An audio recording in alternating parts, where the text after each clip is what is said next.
Önkü asmani göğünden gelen kitaplarda Peygamberimiz şıcırık sıfatlarını yenmiş.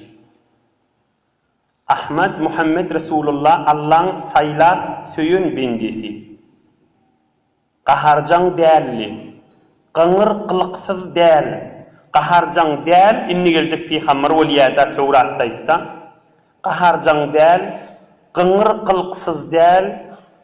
Bazarlarda, köçelerde hey vay deyip qıygırıp bölen adam değerli. Bir adamdan yamallık görse, eli bile yamallık, dili bile yamallık, özünün zoru bile yamallık, özünün ütümlü kefi bile yamallık bir adamdan görse, yamallığına göre yamallık etcik bolmayacak bir peygamber. Mevliduhu Bekke ve hicretuhu Tabe ve mulkuhu Bişşam. Dünya gelenine Mekke'de dünya gelecek. Dünyadan geçenine Medine-i Münevvere'de dünyadan geçecek. Rum'un eline olan Şam eline düşecek. İnni men asıl aytsak yerim inni şta inni gelecek. Ve ummetuhu el-hammadun yahmadun Allah Teala ala kulli necdin şedid yusebbihunehu fi kulli menzile. Muhammed Peygamber aleyhissalatu vesselam'ın sıfatı geçti, ümmetin ahilli. Ta kıyamete çeli Peygamber'in ümmetinin, Muhammed Peygamber'in ümmetinin ulukon alameti ağır kıyınçılıklarda ödünün bağlası dünyadan geçmek yani. Bir zinanan çağası dünyadan geçmek yani. Ya eri ya heli ya inatası dünyadan geçmek yani. Ya kan malları elinden gitmek yani. Ağır kıyınçılıklarda da ağır yüklerde de elhamdülillah, elhamdülillah canhuda şükür dedirin. Elhamdülillah canhuda şükür dedirin. Ümmetinin ulukon alamatışıdır diye. Asıl aytacak gururumuz da ştada. Muhammed Peygamber aleyhissalatu vesselam'ın ümmetinin ulukon alamati, ulukon ağır kıyınçılıklarda da narahat oluptu, kıyınçılıkta malına düşüptür, canına düşüptür. Elhamdülillah, can Hudayi şükür dedirin, can Hudayi deyip duranlar. Kâle sallallahu aleyhi ve sellem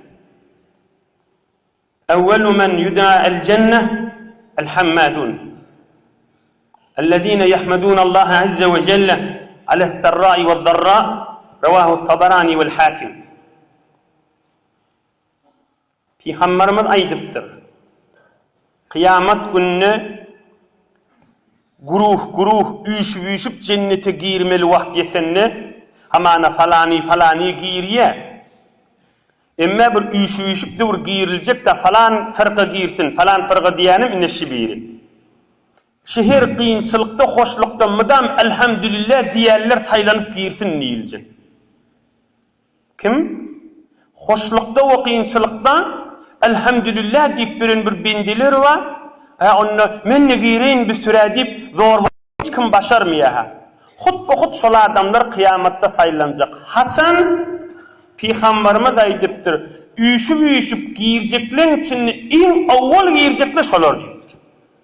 Ey cemaat, dilimizde müdam elhamdülillah bolsun. Bazarın bolsa da bolmasa da. İşin onsa da olmasa da. Ekrançılık sağaman eline gelse de gelmese de. Oğlanın şokta erheleyde aytyancıran bolsa da bolmasa da. Bir derman vurrunlar aydılıp du hizmetinde. Size şahatten nesip etiptir. Şu perişte, rahmat, nur, bereket, tamam bereketlin menbe'i olan Resulullah'ın zindigi naması yaşayışını gelip huzuri zindi gelip şirket etmek Kuday'la nesip etiptir. Amalına da girecek bunu. Elhamdülillah. Elhamdülillah. Elhamdülillah. Yine bir derman söz okuyayım Resulullah canından.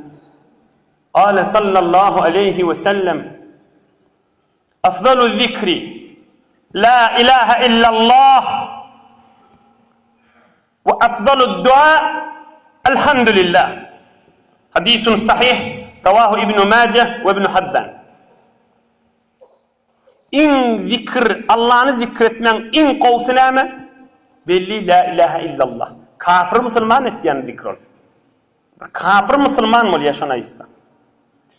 Peygamberimiz näme diýipdir? İň dogadan gowsy. Allah'dan bir zat dilejek da dua Allah'dan bir zat dilemeyen gowsy elhamdülillah'tir diýipdir. Keňda temmäňiziň fikriňiz şu mahal sualla ulaqan. Elhamdülillah dua da ki elhamdülillah zikr. Peygamberimiz näme diýär?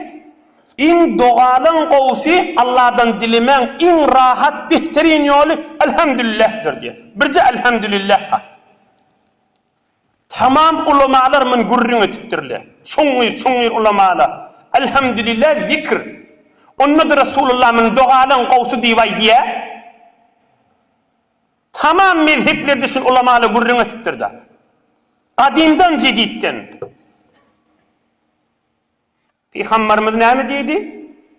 Dualan gowsy elhamdülillah'dir diýdi. Tamam ulamalar ýene jogap beripdirler, näme diýipdirler? Sen hoş bolýan da sana bir hoş habar gelýär. Elhamdülillah diýseň näme diýdiň bolýar? Sana bir hoş habar gelýär. Sen elhamdülillah diýen. Yani näme şoň manasy? Yani Hudaýa sana şükür, şu jere hoş nygmatlar maňa uzak ber. Hudaýa şundan men armaýyn. Hudaýa kıyamatda da maňa padaş ber. Hemme şu elhamdülillah'ın içinde badydy.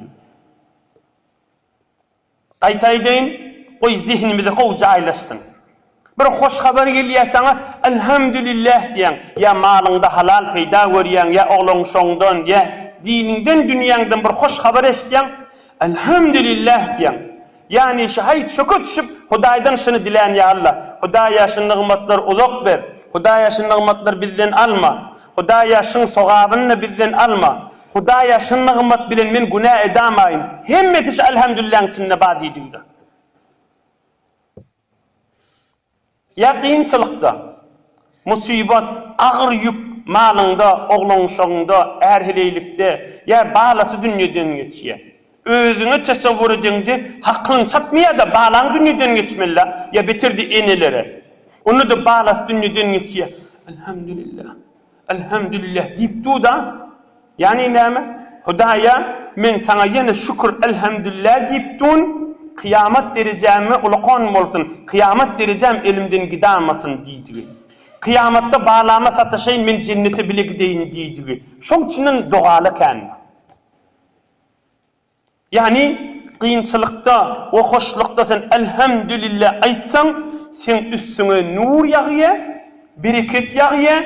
Oğam sen şu hamana kıyınçılykda ýüregiň kysyp, daryp, dünýe sana darylýar da kıyınçılykda. Dünya sana darılya yığmamaya da şu giyin dünya. Şonna elhamdülillah, elhamdülillah diyende ruhun açılıyor. İnkibazdan inbisata giriyor. Şu kıyınçılıkta elhamdülillah aydında näme bolýar? Ruhun açılıyor. Üstüne nur yağıyor, ruhun asmallara gaşyn çykýar. Dünya sana giyin.